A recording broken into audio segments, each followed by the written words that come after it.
I am Gayatri, working as Assistant Professor in AC Department at SNS College of Technology. Today I am going to discuss about the topic TCP over wireless networks under the unit Mobile IP Network Layer, which comes under the subject of Principles of Communication Systems.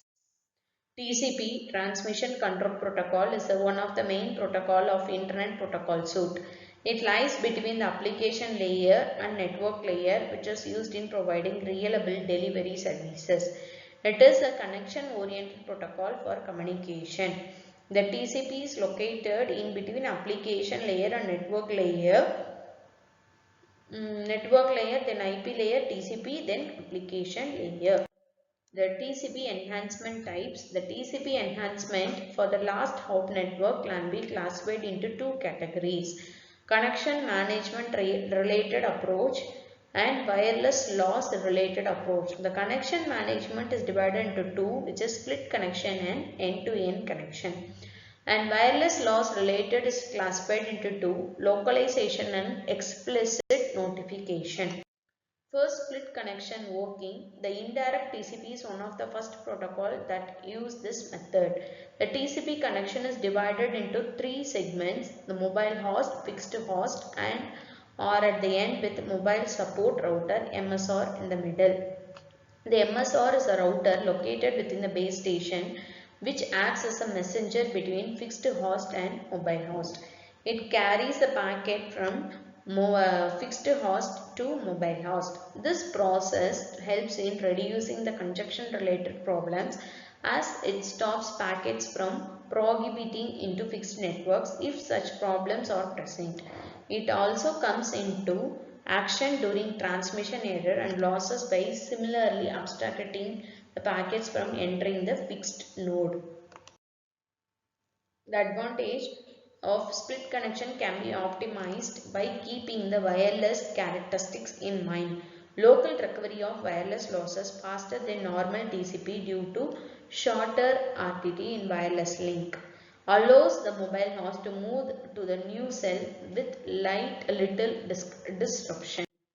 Disadvantage: end-to-end autonomy is violated, permanent data losses, handoff latency is high, not easily scalable as buffer is needed for each TCP connection. The smart buffering technique is required. End-to-end connection, it does not depend upon intermediate nodes, modify the actual protocol, keeping the wireless characteristics in mind.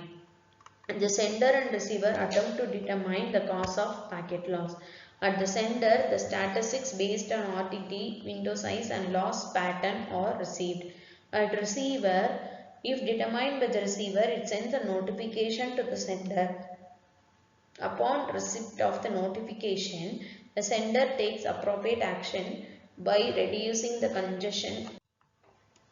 congestion window if congestion is detected, or else retransmitting the lost packet if the loss is due to error.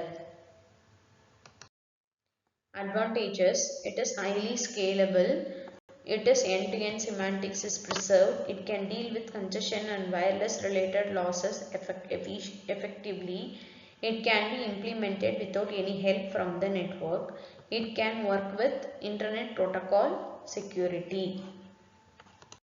Disadvantage: deployment of end-to-end connection is difficult, does not work well as yet the traffic pattern changes frequently. Explicit notification: the receiver sends a notification to the sender which is retrieved via routers. The sender then takes appropriate action depending on the nature of loss reported to the notification.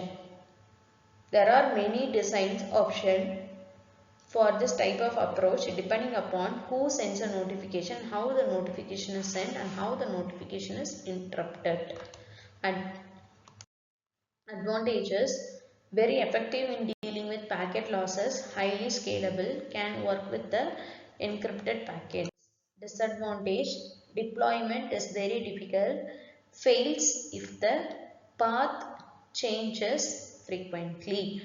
The routing TCP, it is classified into two: connection based and wireless based management. and the connection based can be classified into 2 and wireless based can be classified into 2 types. Assessment: the types of TCP protocols and why is TCP important. Thank you.